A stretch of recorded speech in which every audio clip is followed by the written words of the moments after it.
Next, we've got the autoionization of water, which is where things started to get a bit iffy, I feel like. What you need to know, you don't need to know how this happens. It's not that important. A couple things that you need to know, okay? In the form of these formulas right here. Remember how we said that an acid is something that has H3O plus, like will give off H3O plus or H plus, and a base is something that gives off OH minus? We need to use that here. What you need to remember, so we're back to stoichiometry in this part, concentration, that kind of stuff. So H3O plus, the concentration of the H3O plus ions times the concentration of the OH minus ions is going to be equal to 10 to the power of minus 14 every single time. So if you have the concentration of OH minus and you need to find the concentration of H3O plus, you do 10 to the power of minus 14 divided by whatever this concentration is. Basic formula, you need to know this. Second one, concentration of H3O plus ions is going to be equal to 10 to the power of negative pH. Let's say you have a problem similar to how it came in the FA, and the pH is 8. 8? Let's say the pH is 4, okay? pH, for the purposes of right now, is 4. So concentration of H3O plus or H plus, same thing, is going to be equal to 10 to the power of minus 4. Why 4? Because the pH is 4. Okay? Also, another formula you need to have this memorized. pH is minus log, which you put in the calculator. So you do minus, and you click the log button. Let me see.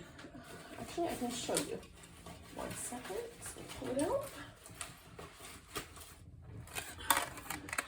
Okay, let's go back to this. Let's say we are trying to find the pH.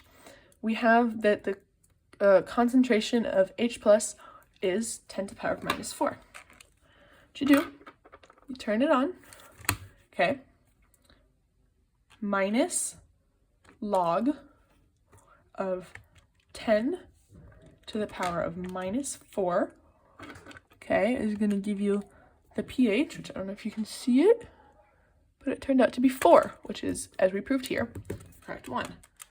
You do the same thing for POH.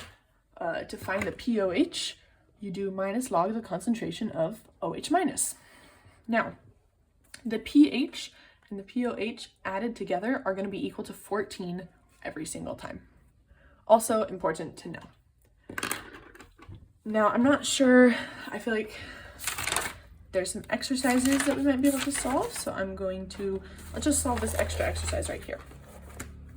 Okay, you have 200 milliliters of 0.03 moles per liter H2SO4, and you add that to 300 milliliters of 0.005 moles per liter of HNO3. That results in an acidic mixture. What we're going to try and do is we're going to try and figure out the concentration of every ion in the resulting solution, and then we're going to try and figure out the pH of the final solution. So, first of all, we need to find the concentration of each one of these. So we need to find the concentration of this, and find the concentration of this. How are we going to do that?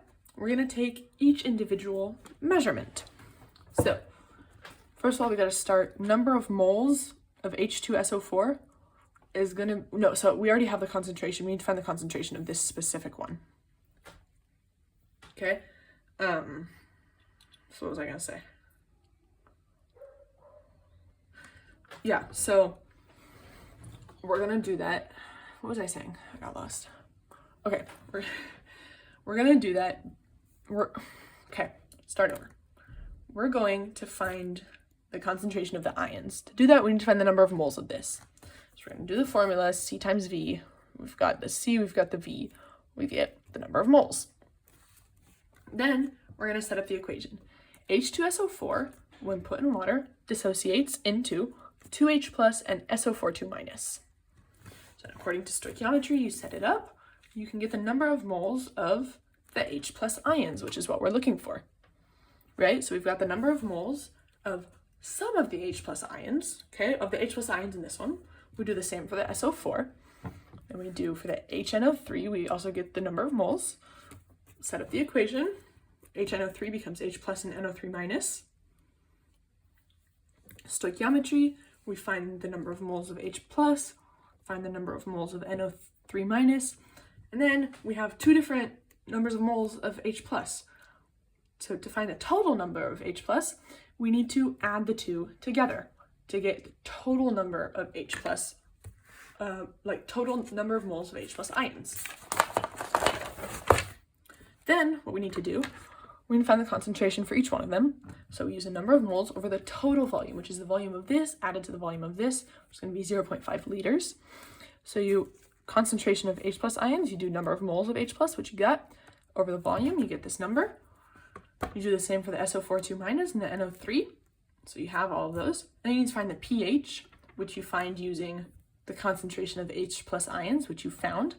So you do minus log of this number, and you get the pH, and there you go.